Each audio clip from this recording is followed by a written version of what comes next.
Sekarang ada dua bid'ah yang sangat kenceng, ya. Bid'ah ahlul bid'ah dalam masalah iman ada dua. Ada namanya al-wa'idiyah dan al-wa'diyah. Al-wa'idiyah artinya yang hanya melihat nas-nas yang barang begini kafir, barang siapa begini kafir, barang siapa begini kafir, paham? Yang kenceng ini wa'id artinya ancaman. Itu kelompok hanya yang melihat kepada ancaman-ancaman doang.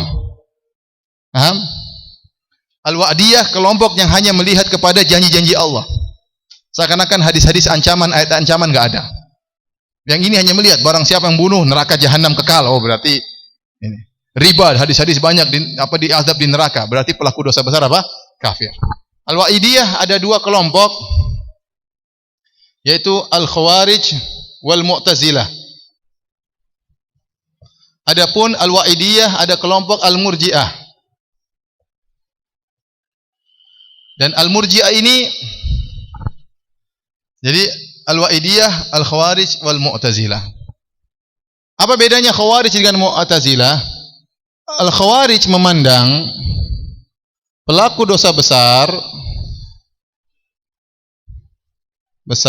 kafir. Paham? Pelaku dosa besar apa saja berzina kafir.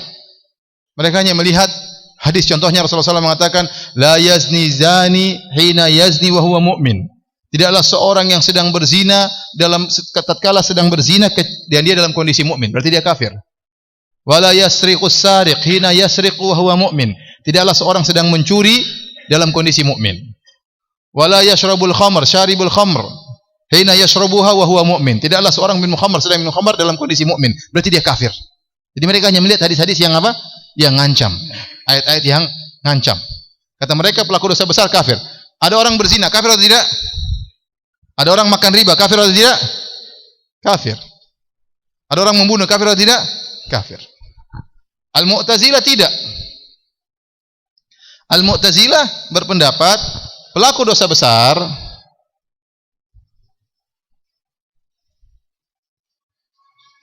itu sama dengan apa? Fasik. Bukan mukmin. Kata dia fil manzilah baina al-manzilatain. Maksudnya apa? Berada di salah satu di antara dua tempat. Kata dia, mukmin itu tidak ada kecuali seorang itu di dunia ini, tidak ada kecuali dua. Mukmin atau kafir. Ini menurut khawarij.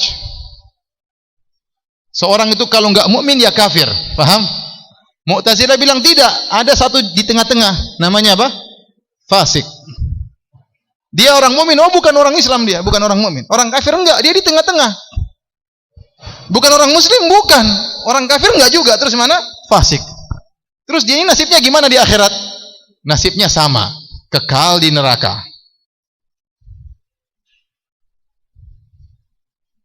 Paham? Kalau ini jelas pelaku dosa besar kafir di mana? Di akhirat di mana? Di surga apa di neraka? Di neraka. Kekal apa bisa keluar? Orang kafir di neraka kekal atau bisa keluar? Kekal. Sampai sini paham? Saya ragu ya. Baik. Ya. Saya ulangi. Al-wa'idiyah artinya kelompok yang hanya melihat ayat-ayat yang menakut-nakuti. Paham? Hadis-hadis yang menakut-nakuti, hadis-hadis ancaman. Al-wa'id artinya ancaman. Gara-gara hanya melihat sebagian dalil, ingat Ahlus Sunnah melihat semua dalil.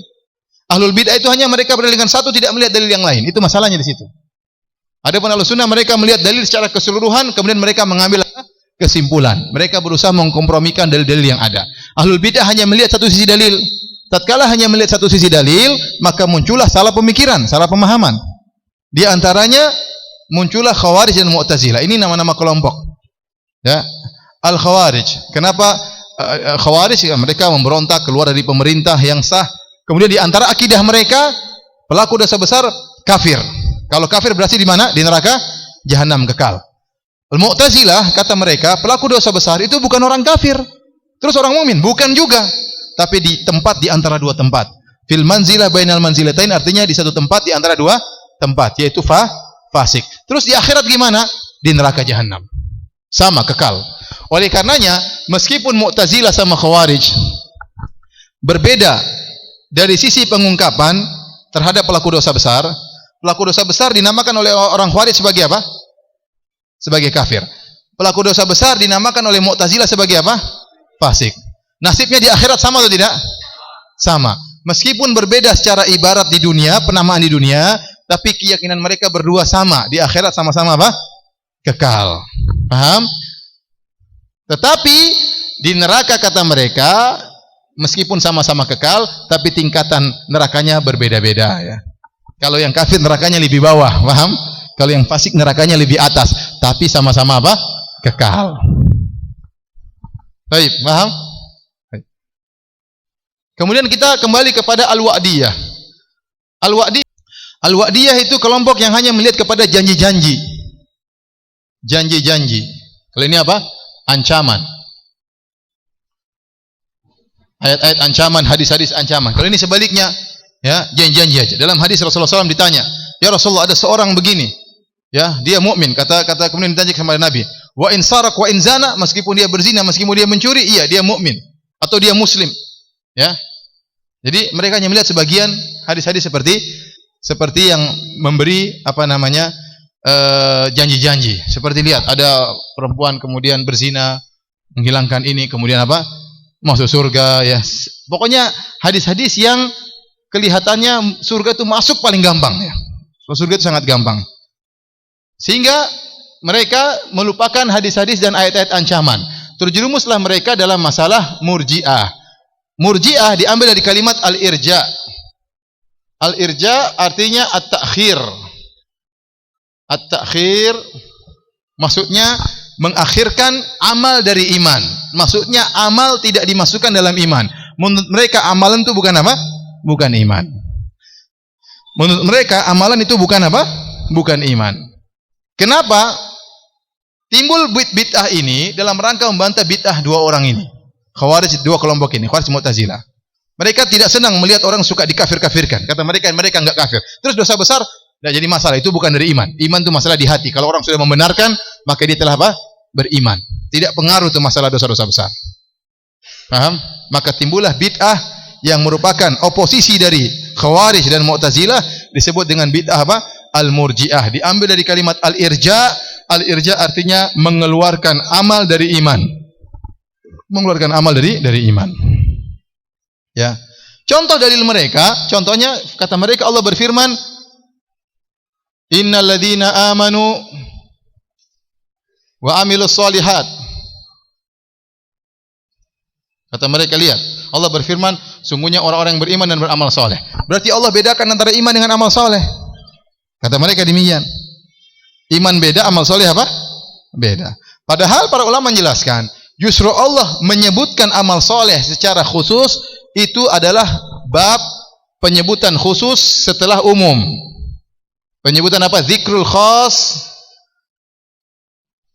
ba'dal am. Menyebutkan yang khusus setelah umum. Kenapa? Karena pentingnya khusus ini. Misalnya saya mengatakan, telah datang peserta pengajian dan juga Muhammad telah datang. Padahal Muhammad anggota peserta, paham? Kenapa saya khususkan penyebutan Muhammad? Karena Muhammad ini orang penting, atau dia pintar atau yang lain. Dia termasuk dari anggota pengajian atau tidak? Termasuk dari anggota pengajian. Contohnya Allah Subhanahu wa taala berfirman, "Man kana aduwwan lillahi wa malaikatihi wa rusulihi wa Jibril wa Mikala, fa innallaha aduwwul lil kafirin." Kata Allah, barang siapa yang memusuhi Allah, yang memusuhi malaikat-malaikat, yang memusuhi rasul-rasulnya, memusuhi Jibril dan Mikail. Jibril dan Mikail termasuk malaikat atau tidak? Padahal Allah sudah sebutkan sebelumnya, barang siapa yang musuhi Allah dan para malaikatnya. Kemudian Allah sebutkan Jibril dan Mikail. Jangan dipahami Jibril dan Mikail bukan dari malaikat. Justru Jibril dan Mikail itu khusus dan dia termasuk dari malaikat, hanya saja dikhususkan penyebutannya karena mulianya ada nilai plusnya. Karena nilai plusnya. Paham? Dan ini banyak dalam Al-Quran. Oleh karenanya kita katakan, justru ayat ini tujuannya untuk mementingkan amal soleh. Jangan sampai orang menyangka masalah iman hanya dalam hati. Ternyata amal soleh juga termasuk keimanan. Justru dibalik oleh orang Murji'ah mengatakan ini menunjukkan amal soleh bukan dari iman. Kebalik. Tadi, yang penting hatinya baik meskipun tidak berjilbab. Ya. Meskipun tidak sholat, yang penting hatinya apa? Yakin baik. Ini Murji'ah seperti itu. Dan itu kesesatan. Ya. Paham? Taib. Murji'ah bermacam-macam. Wah.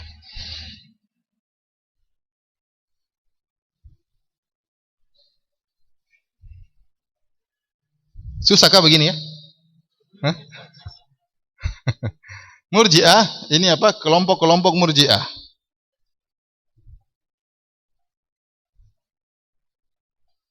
Taib. Sebelum kita masuk ke Murji'ah, kita bantah dulu ini. Kata orang-orang Khawarij, pelaku dosa besar, kafir, kekal di neraka.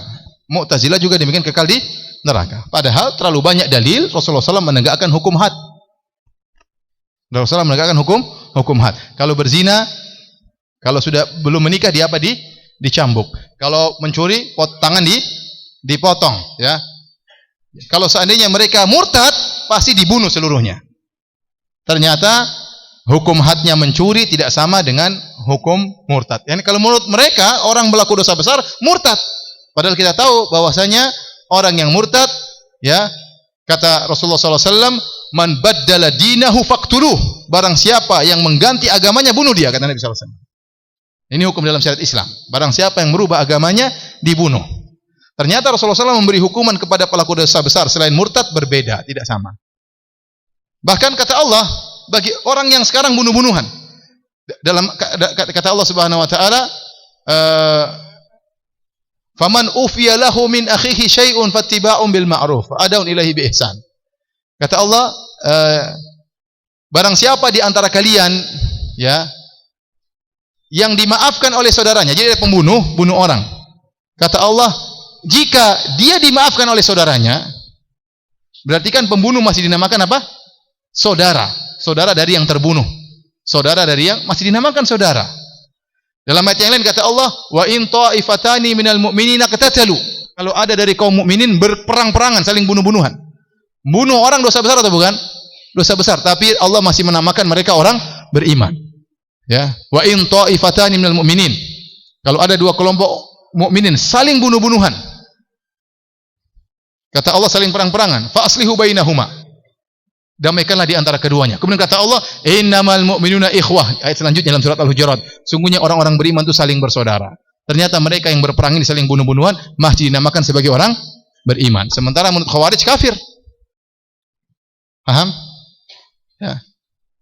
Kemudian juga ya seperti kata Rasulullah SAW, idzal taqal muslimani bisayfayhima fal qatil wal maqtulu finnar. Jika bertemu dua orang muslim dengan kedua pedangnya saling bunuh-bunuhan, maka yang terbunuh maupun yang membunuh sama-sama di neraka. Sahabat bertanya, ya Rasulullah, hadal maqtul, hadal qatil, fama balul maqtul? Ya Rasulullah, kalau yang membunuh masuk neraka sudah jelas. Kenapa yang terbunuh juga masuk neraka? Kata Rasulullah SAW, innahu kana harisan ala qatli sahibihi. Yang terbunuh tadi juga mau bunuh, tapi sudah kedahuluan. Tapi Nabi menamakan dua orang ini, dua orang muslim. Faham? Kata Nabi, idzal taqal musliman. Berarti kalau orang saling bunuh-bunuhan, melakukan dosa besar, dia masih muslim, dia belum kafir. Dia masih punya la ilaha illallah. Dari sini dia tahu tidak bermudah-mudahan kita kafirkan orang. Ya. Ini pezina kafir, ini kafir, kafir semuanya. Mudah sekali mengkafirkan orang. Sekarang menggeret kepada pemerintah. Oh ini ya, anggota DPR semuanya kafir, anggota MPR semuanya kafir. Bahkan yang jualan es di anggota di kantor DPR juga kafir. Ada orang seperti itu, mengerikan. Sampai yang lebih parah, orang yang nyoblos kafir. Ada yang seperti itu, ikut pemilu apa? Kafir katanya. Kenapa mendukung demokrasi? Macam-macam. Makanya masalah pengkafiran ini hati-hati, jangan sembarang. Jangan sembarang. Kita sebutkan pada pertemuan lalu, Heraklius. Heraklius beriman kepada Nabi atau tidak? Beriman kepada Nabi. Tapi dia tidak masuk Islam gara-gara takut singgasananya ditinggalkan oleh rakyatnya. Itu pun itu masih khilaf di kalangan para ulama. Heraklius ini kafir atau tidak masih khilaf. Padahal dia tidak pernah menyatakan masuk. Kata sebagian ulama, mungkin dia menyatakan masuk Islam, tapi dia tidak berani karena banyak orang semuanya pengikutnya, dia takut.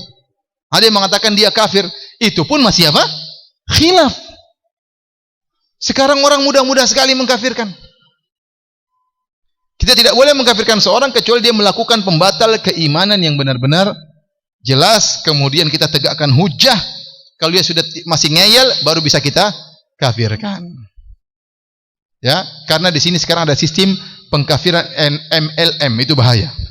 Benar, itu terjadi. Pengkafiran MLM atau pengkafiran dengan gara-gara dikait-kaitkan. Sebagai contoh, pemerintah Arab Saudi, setahu saya adalah pemerintah yang paling menegakkan syariat Islam. Tetapi bukannya pemerintah yang sempurna, dia juga punya kekurangan. Di antara kekurangan pemerintah Arab Saudi, masih mengizinkan sebagian bank melaksanakan praktek riba. Ini terjadi. Ada sebagian bank melaksanakan praktek apa? Riba. Nah, muncul orang-orang takfirin mengatakan Raja Fahad kafir, raja ini kafir, sejak Raja Fahad, Raja Abdullah apalagi kafir. Kenapa kafir? Karena mereka mengizinkan dibukanya bank riba di Arab Saudi. Terus kenapa kalau diizinkan? Nah, kalau diizinkan itu berarti menghalalkan riba. Kalau menghalalkan riba berarti menghalalkan apa yang diharamkan oleh Allah, dan menghalalkan apa yang diharamkan oleh Allah itu berarti kafir. Orang dengar pertama, oh ya benar juga ya. Tidak mungkin Raja Fahad membolehkan bank ribawi kecuali karena dia menghalalkan apa? Riba, dan menghalalkan riba hukumnya apa? Kafir. Namun ternyata tidak demikian. Apakah kalau ada orang, saya sewakan tempat saya untuk buka praktek riba, berarti saya halalkan riba? Belum tentu. Jangankan saya yang menyewakan tempat saya, bahkan yang praktek riba saja belum tentu menghalalkan apa? Riba. Paham?